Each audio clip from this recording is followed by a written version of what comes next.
जो एक बाप का बेटा जो निकम्मा होता है, वो कुछ आमदनी कर नहीं पाता है, वो क्या करता है, बाप का सब प्रॉपर्टी एक के बाद बिकता है, और सब बाप का प्रॉपर्टी सब बिकने के जब खत्म हो जाता है तो वो आरोप लगाता है, मेरा बाप ने मेरे को क्या दिया, मेरा बाप ने मेरे को क्या दिया। नमस्कार, मैं हूं धर्मेंद्र, आप देख रहे हैं online news India. Narendra Modi की भरी संसद में इतनी भारी बेइज्जती आपने शायद नहीं देखी होगी।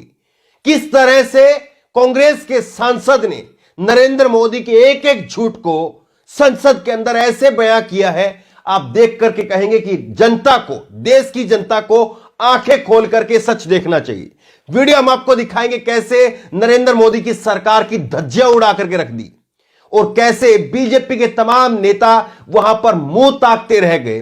वीडियो आपको दिखाएंगे और उसके बाद में नरेंद्र मोदी के झूठों की एक खास वीडियो आपको दिखाएंगे। इसलिए इस वीडियो को अंत तक आप जरूर देखिए। आप भी कहेंगे कि हां, वाकई यह वीडियो आंखें खोल देने वाली है। और खास करके 5 राज्यों में जहां पर चुनाव है, वहां पर लोगों को देखना चाहिए जो प्रॉमिस किए जा रहे, जो जनता से वादे किए जा रहे हैं, लेकिन उन वादे करने वाले नेताओं की हकीकत क्या है, वहां तक ये वीडियो आप जरूर पहुंचाइएगा।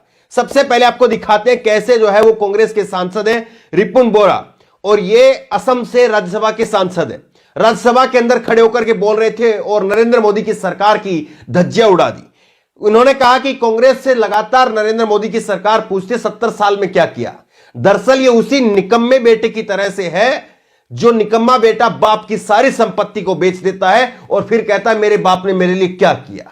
और उन्होंने एक एक करके सारे के सारे अभी तक जितने भी प्रधानमंत्री हुए हैं उनका ब्यौरा दिया और बताया कि देखिए कौन से प्रधानमंत्री ने कितने पीएसयू बनाए हैं। पीएसयू मतलब कि सरकारी उपक्रम जिनके ऊपर सरकार का कब्जा रहता है, सरकार का नियंत्रण रहता है, वो बनाए हैं और नरेंद्र मोदी की सरकार ने कितने बनाए।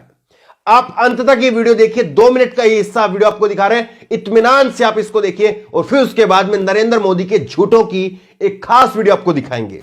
Has also said that all the time we are hearing one complaint that 70 years 70 बरस आपने क्या किया, 70 बरस आपने क्या किया। हाँ, 70 बरस तो हमने नहीं किया, कुछ नहीं किया, लेकिन बीजेपी में क्या किया। मैं इसको एक हमारा गांव में एक कहावत है मैडम, वो कहावत क्या है, जो एक बाप का बेटा जो निकम्मा होता है, वो कुछ आमदनी कर नहीं पाता है, वो क्या करता है, बाप का सब प्रॉपर्टी एक के बाद बिकता है, और सब बाप का प्रॉपर्टी सब बिकने के जब खत्म हो जाता है तो वो आरोप लगाता है, मेरा बाप ने मेरे को क्या दिया, मेरा बाप ने मेरे को क्या दिया। तो यही है हाल, यही है। आप देखिए मैडम, मैं ये नीति आयोग का है, मेरा नहीं है, जो जब first prime minister India Jawaharlal Nehru, he created 33 number of PSUs, no privatization. Lal Bahadur Shastri, he created 5 numbers of PSU, no privatization. Indira Gandhi created 66 numbers of PSU, no privatization. Morarji Desai created 9 number of PSU, no privatization. Rajiv Gandhi created 16 number of PSU, 16 number of PSU, no privatization. VP Singh created 2 number of PSU, no privatization.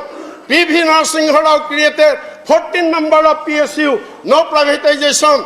I.K. Gujral, H.D. Devegowda created 3 number of PSU, no privatization. Then Atal Bihari Vajpayee, he created 17 numbers of PSU. There is 7 privatization. Dr. Manmohan Singh created 23 number of PSU, only 3 privatization, and our Vishwaguru Prime Minister Narendra Modi, during 8 years, he created not a single PSU, and he privatized 23 number of PSU of our country. यहां पर कांग्रेस के सांसद ने बेनकाब कर दिया। सबसे पहले एक बार पीएसयू की लिस्ट आप देख लीजिए, आपके बगल में पीएसयू की लिस्ट होगी, आप समझ सकते हैं पीएसयू क्या होता है। पीएसयू का मतलब होता है पब्लिक सेक्टर अंडरटेकिंग, सरकारी क्षेत्र उपक्रम और यहां पर जो है कुछ एक जो पीएसयू है उनकी लिस्ट आपके सामने है। हालांकि कई सारे पीएसयू अब ऐसे हैं जो इनमें से भी जिनकी अंदर के शेयर जो है वो बेच दिए गए हैं, लेकिन कैसे जो है वो यहां पर कांग्रेस के सांसद ने बेनकाब कर दिया कि नेहरू जी ने 33 पीएसयू बनाए, एक नहीं बेचा, लाल बहादुर शास्त्री ने 5 बनाए, एक भी नहीं बेचा, इंदिरा गांधी ने 66 बनाए, एक भी नहीं बेचा, और इंदिरा गांधी ने बैंकों का उस वक्त में सरकारीकरण किया था और आज निजीकरण हो रहा है। और उसके बाद में मोरारजी देसाई ने 9 बनाए, एक नहीं बेचा, राजीव गांधी ने 16 बनाए, एक भी नहीं बेचा, वीपी सिंह ने 2 बनाए, एक भी नहीं बेचा, अटल बिहारी वाजपेयी के समय पर भी 17 पीएसयू बने थे। मोदी सरकार ने क्या बनाया? उसके बाद में आई के गुजराल और एचडी देवगौड़ा ने 3 बनाए, अटल बिहारी वाजपेयी में 17 बने, हम बता चुके हैं। मनमोहन सिंह ने 23 बनाए, 23 बने मनमोहन सिंह के समय पर, और मोदी सरकार ने 23 बेच दिए। एक भी बनाया नहीं, 23 बेच दिए। यह सच्चाई है। और आप इसी बात से समझ लीजिए, अगर सरकारी अस्पताल नहीं होते, जरा सा अगर आपको लग रहा है कि हां प्राइवेट चीजें हो जाए तो ज्यादा अच्छी है, आप ये बात समझ लीजिए कि अगर सरकारी अस्पताल नहीं होते तो कोरोना के समय पर जितने लोग मरे हैं उससे न जाने कितने ज्यादा लोग मर जाते हैं। और गरीब क्षेत्र में, आप दूर दराज के गांव के इलाके में चले जाइए, अभी भी लोग जो है वो सरकारी अस्पताल की तरफ भागते हैं, क्योंकि उनको मालूम है वहां पर फ्री में मुफ्त में इलाज हो जाएगा। प्राइवेट में जाएंगे तो जेब काट ली जाएगी, लाखों रुपए का बिल बन जाएगा। तो ये सच्चाई है, और इसीलिए जो है वो सरकारी क्षेत्र का जो है वो बचाव किया जाना चाहिए।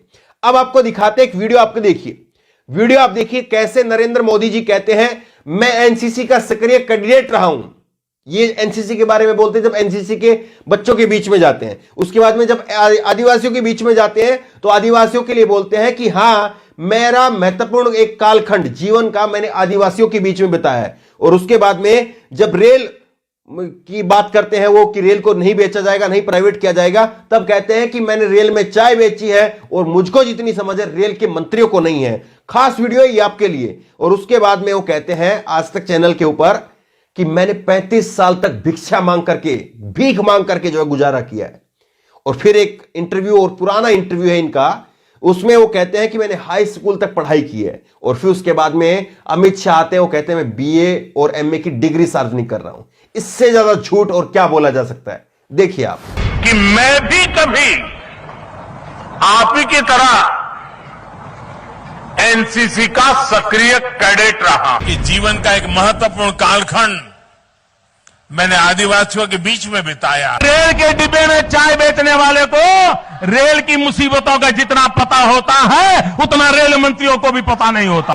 मैं 35 साल तक भिक्षा मांग करके खाया। पहली बात तो मैं कोई पढ़ा लिखा व्यक्ति नहीं, स्कूल तक पढ़े, मतलब प्राइमरी स्कूल तक, हाई स्कूल तक।